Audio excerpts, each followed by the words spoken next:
When people get diagnosed with different types of disorders today, uh, psychologists use what's called the DSM. It's the Diagnostic and Statistical Manual. Diagnostic and Statistical Manual.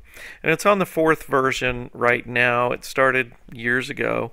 In fact, the fifth version of the DSM is supposed to come out soon, within the next year or two, I believe.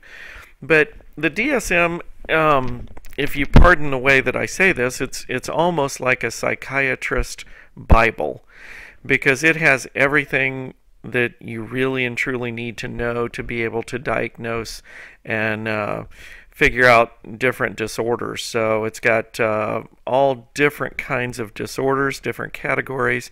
We can talk about anxiety disorders or somatoform disorders or dissociative disorders or, whatever. There's just a ton of them. And essentially for any type of disorder, it'll list the symptoms, it'll list the severity, the duration, all of that. So if a psychologist or psychiatrist or even a counselor is trying to diagnose a patient, they will go to that book and essentially go down the list and see what are the criteria for that particular disorder, and they have to basically witness certain things in their client or in the patient for them to be able to diagnose them with a particular disorder. Now, when we talk about diagnosing somebody, there's a lot of danger that goes with diagnosing somebody. It's not something that you want to do just on a whim. You don't want to immediately say, hey, this person is schizophrenic or this person has OCD or whatever. Because, for one, even today, we're getting better about this today, but even today, there's still a lot of times a negative stigma that's attached to being diagnosed with something. Negative stigma basically means it's kind of a negative connotation. People may hear about somebody who gets diagnosed as having a disorder, and then they see a person walking and they say, oh, who's that? Oh, that's the person with such and such, whatever the diagnosis happens to be, or the disorder. So it's kind of a negative thing. A lot of times people think that once the person has been diagnosed, or labeled, in other words, well then all of their behavior and everything has been explained. That's not really true either. It doesn't guarantee that everything has been explained. There's still going to be issues to work through and so forth. Another thing that you got to watch for is that occasionally, if a patient is diagnosed as having a disorder, then they may find out, okay, what do people do when they have this disorder? And it's one of those deals where they may start acting in a different way just because they've been labeled. So, and then the other thing is that sometimes when we do label somebody, it's like we label them according to their symptoms, according to their behavior, but yet it's like we tattoo that label on their forehead, because what happens is the person then themselves, it seems like that label goes with them wherever they go for the rest of their life. Even if they change, their behavior changes, even if they get to the point where they're not having those behavioral symptoms anymore, people still look at the person and refer to them by that disorder. Okay, so it's a very dangerous thing. It's not something to take lightly. Now, to give that kind of another connection here, back in the 1970s, okay, David Rosenhan and his associates, there were 8 of them total, they decided to see if they could fake their way into a mental hospital. And so literally all 8 of them decided that they were going to have the same symptoms and so forth, and they were going to go to different psychological hospitals, and they were going to see, they were going to tell somebody what symptoms they were having, and then they were going to see what happened. So it's not like all 8 of them went to the same place. They didn't. Okay, they went to 8 different places. But each of the individuals, when they got to a psych ward or a psych hospital, they would report that they were hearing sounds. And these sounds were, kind of going off in their head, and it was kind of like a click, click, thud. Click, click, thud.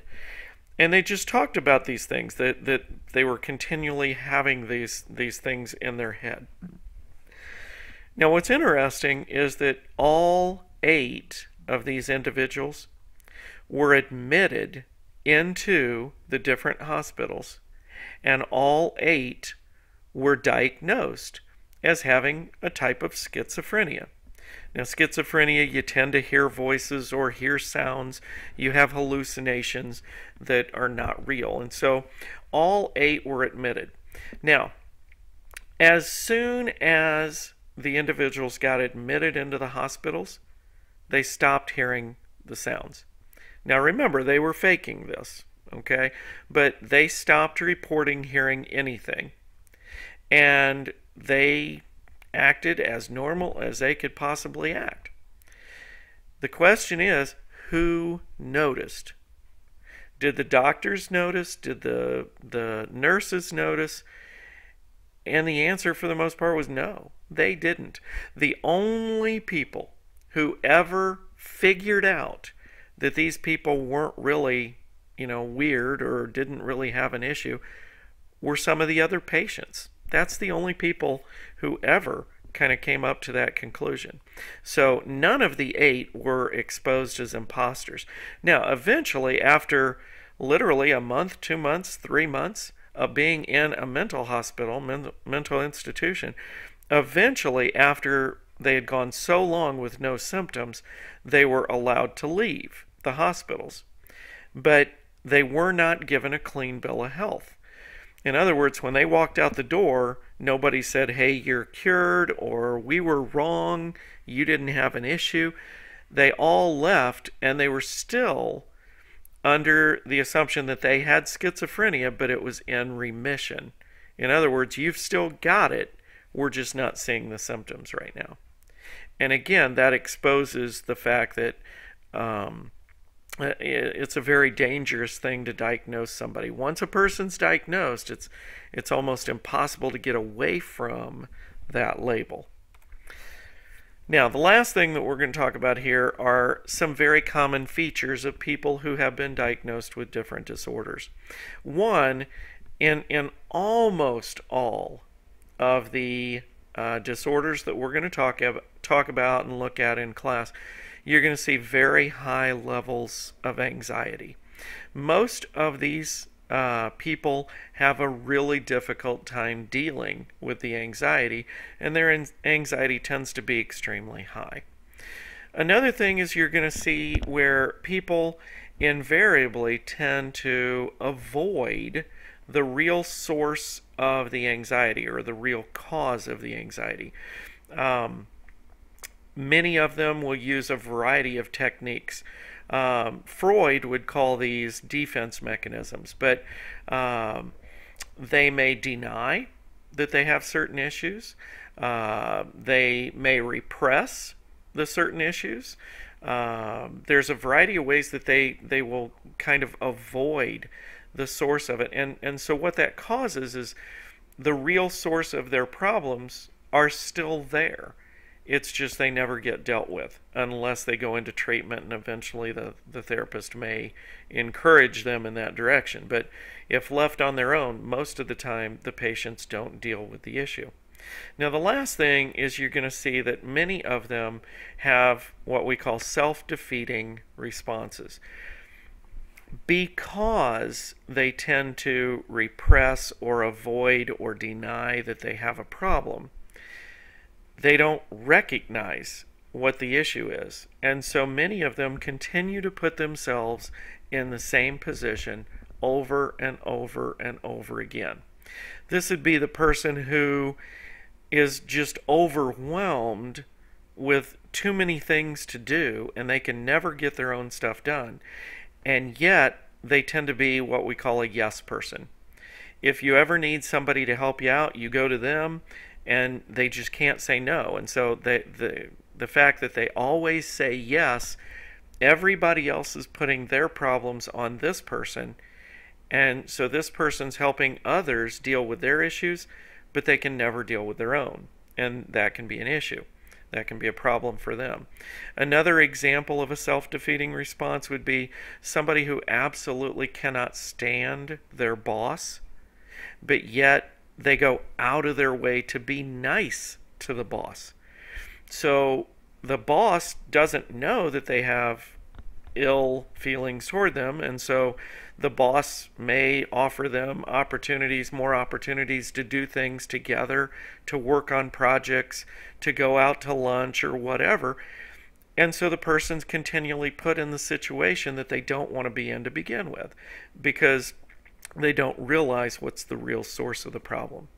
I have Charlie Brown pitching on this slide, and the reason is because Charlie Brown is now over 60 years old, and he still pitches on his team.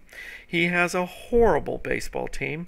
They've never won a game, but that doesn't stop him. He always believes that they're going to win, and he puts himself in that situation over and over and over again with the same players, knowing that they're probably going to get beat, and he feels so much anxiety and so much distress when they do lose, and they always lose. But he's putting himself in the same position over and over. These are common features that you're going to notice in people who experience many of the disorders that we're going to be talking about.